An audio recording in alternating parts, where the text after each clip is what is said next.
Hi friends, fashionable ladies ಚಾನಲ್ಗೆ ಸ್ವಾಗತ. ಎಲ್ಲರೂ ಹೇಗಿದ್ದೀರಾ? ಎಲ್ಲರೂ ಚೆನ್ನಾಗಿದ್ದೀರಾ ಅಂತ ಅಂದ್ಕೊಂಡು ಇವತ್ತಿನ ವಿಡಿಯೋನ ಸ್ಟಾರ್ಟ್ ಮಾಡೋಣ. ಇವತ್ತಿನ ಸ್ಪೆಷಲ್ ಏನಂದರೆ ಶ್ರಾವಣದ ಶನಿವಾರ, ಮೊದಲನೇ ಶನಿವಾರ ಆಗಿದೆ. ಹಾಗಾಗಿ ಸಿಂಪಲ್ಲಾಗಿ ಮನೆಯಲ್ಲೇ ಪೂಜೆ ಮಾಡಿಕೊಂಡು ಏನಾದರೂ ಸ್ವೀಟ್ನ ಮಾಡ್ಕೊಳ್ಳೋಣ ಅಂತ ಹೇಳ್ಬಿಟ್ಟು ಯೋಚನೆ ಮಾಡ್ತಿದ್ದಾಗ ಮನೇಲಿ ಜಾಕ್ ಫ್ರೂಟ್ ಇತ್ತು. ಸ್ವಲ್ಪ ರೈಪ್ ಆಗಿತ್ತು, ಒಂದು 80%. ಹಾಗಾಗಿ ಜಾಕ್ ಫ್ರೂಟ್ ಮೋದಕ ಮಾಡ್ಕೊಳ್ಳೋಣ ಅಂತೇಳ್ಬಿಟ್ಟು ಸ್ವೀಟ್ಗೆ ಅದಾಯಿತು. ಈಗ ಖಾರಕ್ಕೆ ಏನಾದರೂ ಮಾಡ್ಕೊಳ್ಳೋಣ ಅಂತೇಳ್ಬಿಟ್ಟು, ಯಾಕಂದರೆ ಸ್ವೀಟ್ ಆ್ಯಂಡ್ ಖಾರನೂ ಕಾಂಬಿನೇಷನ್, ಒಳ್ಳೆ ಕಾಂಬಿನೇಷನ್ ಅಲ್ವಾ. ಹಾಗಾಗಿ ಸ್ವೀಟ್ ತಿಂದಾದಮೇಲೆ ಖಾರ ತಿನ್ನಬೇಕು ಅಂತ ಅನಿಸುತ್ತೆ. ಹಾಗಾಗಿ ಕಡಲೆಬೇಳೆ ವಡೆನ, ಮಸಾಲೆ ವಡೆನ ಮಾಡ್ಕೊಳ್ಳೋಣ ಅಂತೇಳ್ಬಿಟ್ಟು 1.5 ಕಪ್ ಆಗುವಷ್ಟು ಕಡಲೆಬೇಳೆನ ತೊಗೊಂಡಿದ್ದೀನಿ. ಇದನ್ನು 1 ಅಥವಾ 2 ಸಲ ತೊಳೆದು ಚೆನ್ನಾಗಿ ಒಂದು ಅರ್ಧ ಗಂಟೆಯಿಂದ 1 ಗಂಟೆ ನೆನೆಸಿಟ್ಬಿಟ್ರೆ ಸಾಫ್ಟಾಗಿರೋ ಕಡಲೆಬೇಳೆ ವಡೆನ ಮಾಡ್ಕೊಳ್ಬೋದು. ಅದು ನೆನೆಯೋ ಅಷ್ಟರಲ್ಲಿ ಮೈದಾ ಹಿಟ್ಟನ್ನ ಕಲಸಿಟ್ಕೊಂಡ್ಬಿಡೋಣ. ಮೋದಕಕ್ಕೆ ಗುಡ್ ಲೈಫ್ ಅವರ ಮೈದಾ ಹಿಟ್ಟನ್ನು ಬಳಸ್ಕೊಳ್ತಾ ಇದ್ದೀನಿ. ಇದು ಎಲ್ಲ ದಿನಸಿ ಅಂಗಡಿ ಮತ್ತು ಸೂಪರ್ ಮಾರ್ಕೆಟ್ಗಳಲ್ಲಿ ಅವೈಲಬಲ್ ಇದೆ. ಇದು ತುಂಬ ಚೆನ್ನಾಗಿರುತ್ತೆ ಫ್ರೆಂಡ್ಸ್. ಮೈದಾ ಹಿಟ್ಟಲ್ಲಿ ಇದು ಗುಡ್ ಲೈಫ್ದು ಬೆಸ್ಟು. ಇದಕ್ಕೆ ಇವಾಗ 1.5 ಕಪ್ ಆಗೋಷ್ಟು ಮೈದಾ ಹಿಟ್ಟನ್ನ ತೊಗೊಂಡಿದ್ದೀನಿ. ಅದಕ್ಕೆ 2 ಚಿಟಿಕೆ ಬೇಕಿಂಗ್ ಸೋಡಾನ ಆ್ಯಡ್ ಮಾಡ್ತಾಯಿದ್ದೀನಿ. ಬಿಸಿ ನೀರನ್ನು ಕಾಯಿಸ್ಕೊಂಡಿದ್ದೆ ಕಲಸಿಟ್ಕೊಳ್ಳೋಕ್ಕೆ ಹಿಟ್ಟನ್ನು. ಯಾಕಂದರೆ ಇದನ್ನು ಬಿಸಿನೀರಲ್ಲಿ ಕಲಸೋದ್ರಿಂದ ತುಂಬ ಮೆದುವಾಗಿ ಬರುತ್ತೆ, ಬೇಗನೂ ನೆನೆಯುತ್ತೆ ಅಂತೇಳ್ಬಿಟ್ಟು. ಗಂಟಿಲ್ಲದೆ ಇರೋ ಥರ ಈ ರೀತಿ ಕಲಸಿಟ್ಕೊಳ್ಳಿ. ಆಮೇಲೆ ಒಂದು ಸ್ವಲ್ಪ ನೆಂದಾದಮೇಲೆ ಸ್ವಲ್ಪ ನಾದ್ಕೊಂಡ್ರೆ ಆಯಿತು.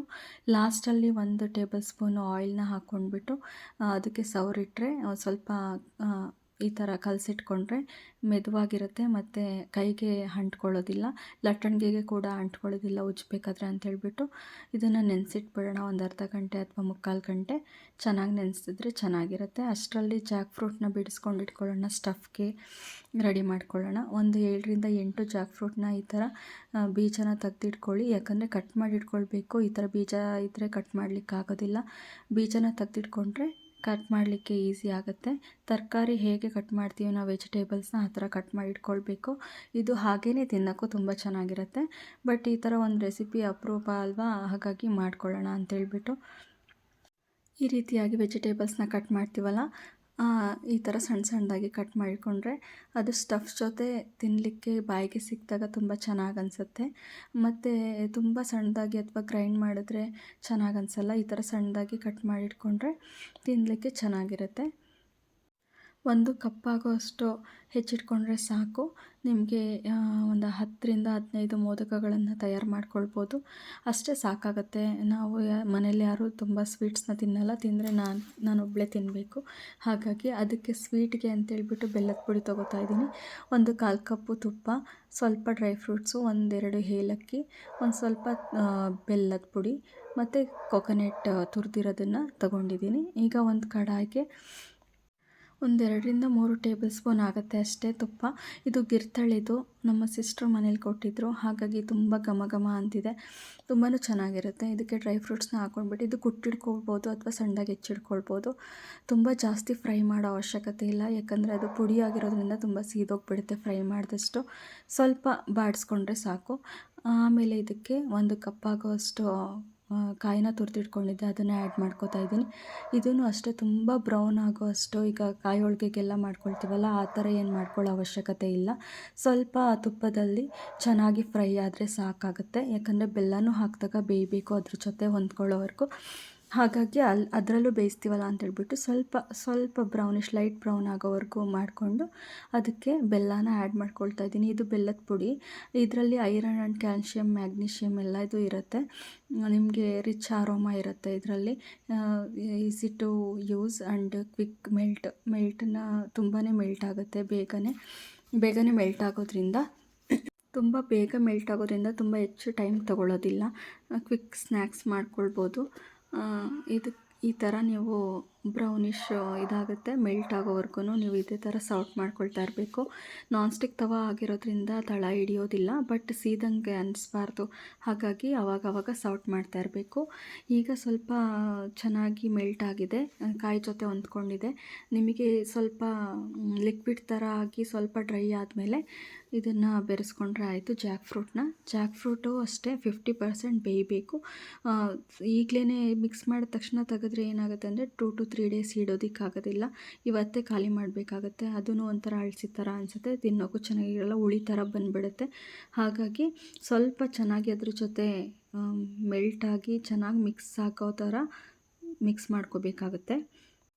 ಒಂದು 10-15 ಮಿನಿಟ್ಸು ಇದೇ ಥರ ಮಿಕ್ಸ್ ಮಾಡ್ತಾನೆ ಇರಬೇಕಾಗತ್ತೆ. ಆವಾಗ ಚೆನ್ನಾಗಿ ಆಗುತ್ತೆ. ಇಲ್ಲಾಂದರೆ ಬೆಲ್ಲ ಹಾಕಿರೋದ್ರಿಂದ ಗಟ್ಟಿಗಾಗಿಬಿಡುತ್ತೆ. ಆಮೇಲೆ 1-2 ಏಲಕ್ಕಿನ ಪೌಡ್ರ್ ಮಾಡಿಟ್ಕೊಂಡಿದ್ದೆ, ಕುಟ್ಕೊಂಡು ಇಟ್ಕೊಂಡಿದ್ದೆ. ಅದನ್ನು ಬೆರೆಸಿದ್ರೆ ಫ್ಲೇವರ್ ತುಂಬ ಚೆನ್ನಾಗಿರುತ್ತೆ. ಸ್ವೀಟ್ಸ್ಗೆಲ್ಲ ಕಾಮನ್ನಾಗಿ ಯೂಸ್ ಮಾಡ್ತಾರೆ. ಈಗ ಮೈದಾ ಹಿಟ್ಟು ಚೆನ್ನಾಗಿ ನೆಂದಿದೆ, ಒಂದು ಅರ್ಧ ಗಂಟೆ ಆಯಿತು. ಈ ರೀತಿಯಾಗಿ ಚೆನ್ನಾಗಿ ನಾದ್ಕೊಳ್ಳಿ. ಈಗ ನೋಡಿ ಕೈಗೂ ಕೂಡ ಅಂಟ್ತಿಲ್ಲ. ಆಯಿಲ್ ಹಾಕಿದ್ರೆ ಈ ಥರ ಅಂಟೋದಿಲ್ಲ.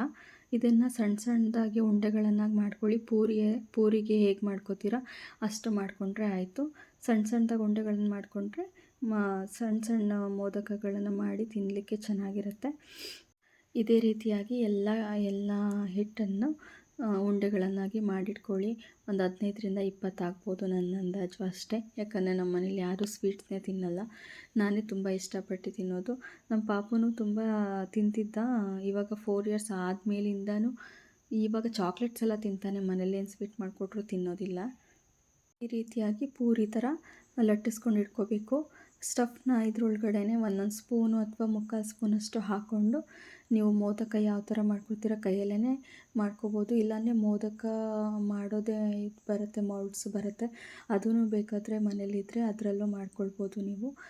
ಕಜ್ಜಾಯ ಅಥವಾ ಕರ್ಜಿಕಾಯಿ ಅದನ್ನೆಲ್ಲ ಮಾಡ್ತಾರಲ್ಲ ಸ್ವೀಟ್ಸಾಗಿ, ಇದೂ ಅದೇ ಥರ ತಿನ್ನಲಿಕ್ಕೆ ಅದೇ ಥರ ಅನಿಸುತ್ತೆ. ಫ್ಲೇವರೆಲ್ಲ ತುಂಬ ಚೆನ್ನಾಗಿರುತ್ತೆ. ಕರ್ಜಿಕಾಯಿ ಎಲ್ಲ ಮಾಡ್ತಾರೆ, ಇದು ಹೂರ್ಣ ಥರ ಮಾಡಿಬಿಟ್ಟು ಆ ಥರನೂ ಮಾಡ್ತಾರೆ. ಇಲ್ಲ ಕಡಲೆಪುಡಿ ಅದನ್ನೆಲ್ಲ ಹಾಕ್ತಾರಲ್ಲ ಆ ಥರನೂ ಮಾಡ್ತಾರೆ. ಈ ರೀತಿಯಾಗಿ ಎಲ್ಲವನ್ನು ಲಟ್ಟಿಸ್ಕೊಂಡು ಫಿಲ್ ಮಾಡಿಕೊಂಡು ಸ್ಟಫ್ನೆಲ್ಲ ನೀಟಾಗಿ ಮಾಡ್ಕೊಳ್ಳಿ. ಸ್ವಲ್ಪ ಪ್ರೆಸ್ ಮಾಡಿ ಇಟ್ಕೊಳ್ಳಿ ಈ ಥರ. ಯಾಕಂದರೆ ಸ್ಟಫೆಲ್ಲ ಹೊರಗಡೆ ಬರೋ ಚಾನ್ಸಸ್ ಇರುತ್ತೆ ಫ್ರೈ ಮಾಡಬೇಕಾದ್ರೆ. ಇದೇ ಥರ ಲಟ್ಟಿಸ್ಕೊಂಡ್ರೆ ಸಾಕು. ರೌಂಡಾಗೆ ಬರಬೇಕಂತ ಶೇಪ್ ಏನು ತಲೆ ಕೆಡಿಸ್ಕೋಬೇಡಿ. ಯಾವ ಥರ ಬರುತ್ತೆ ಆ ಥರ ಮಾಡಿ. ಮೋದಕಕ್ಕಲ್ವ ಏನೂ ಆಗೋದಿಲ್ಲ. ನಾವು ಸಣ್ಣವರಿದ್ದಾಗೆಲ್ಲ ತುಂಬ ಹೋಳಿಗೆ ಮಾಡೋದೇ ಅಪರೂಪ ಆಗಿರ್ತಿತ್ತು. ಇವಾಗೆಲ್ಲ ಯಾವುದನ್ನು ನೆನಪಿಸ್ಕೊಂಡು ಮಾಡಬೇಕಂತ ಏನಿಲ್ಲ. ನೆನೆಸ್ಕೋಬೇಕು ಕೂತ್ಕೊಂಡು, ಅಯ್ಯೋ ಯಾವಾಗ ಮಾಡಿಕೊಡ್ತಾರೆ ಆ ಥರ ಏನಿಲ್ಲ. ಇವಾಗಿನ ಜನ್ರೇಷನ್ ಹೇಗಾಗಿದೆ ಅಂದರೆ ನೆನಪಿಸ್ಕೊಂಡ ತಕ್ಷಣ ಆರ್ಡ್ರ್ ಮಾಡ್ಕೋಬೋದು. ಆದರೆ ಈ ಥರದ್ದೆಲ್ಲ ನಿಮಗೆ ಸಿಗೋದಿಲ್ಲ, ಮನೆಯಲ್ಲೇ ಮಾಡ್ಕೊಳ್ಬೇಕಾಗತ್ತೆ. ಹೊರ್ಗಡೆ ಎಲ್ಲ ದೊಡ್ಡ ದೊಡ್ಡ ಹೋಟೆಲ್ಸಲ್ಲಿ ಸಿಗ್ಬೋದು. ಬಟ್ ಆರ್ಡ್ರ್ ಮಾಡ್ಕೊಂಡ್ರೆ ಮೋದಕ ಎಲ್ಲ ಸಿಗುತ್ತೆ ಇಲ್ವಾ ಅಂತ ಅದು ನನಗೆ ಗೊತ್ತಿಲ್ಲ ಅದ್ರ ಬಗ್ಗೆ. ಮೋದಕ ಅಂದರೆ ಗಣಪತಿ ನೆನಪಾಗ್ತಾರೆ. ಗಣಪತಿ ದೇವರಿಗೆ ತುಂಬಾ ಇಷ್ಟವಾದ ಖಾದ್ಯ ಇದು. ಮೋದಕ ಅಂದರೆ ತುಂಬಾ ಇಷ್ಟ. ಗಣಪತಿಗೆ ನೈವೇದ್ಯಕ್ಕೆ ಮಾಡ್ಕೊಳ್ತೀವಿ. ಬಟ್ ಇವಾಗ ಜಾಕ್ ಫ್ರೂಟ್ ಸೀಸನಲ್ಲಿ, ಗೌರಿ ಹಬ್ಬದ ಸೀಸನಲ್ಲಿ ಜಾಕ್ ಫ್ರೂಟ್ ಇರೋದಿಲ್ಲ.